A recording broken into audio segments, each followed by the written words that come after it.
Reassemble the fuel injection valve in reverse order for disassembly. In reassembling, be careful not to mix up the fixing position and direction of spring sheet and of spring hold. And be sure to tighten the injection pressure adjusting nut only after tightening the nozzle case nut.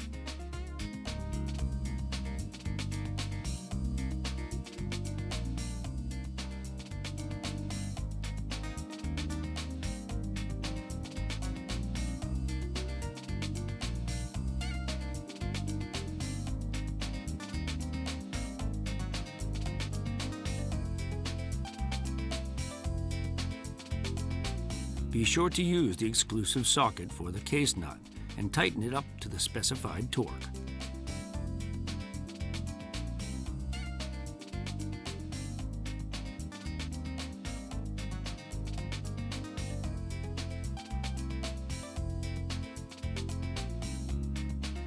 After the reassembly, conduct the spray test again to check for the spray condition and any oil leakage from the valve or spacer.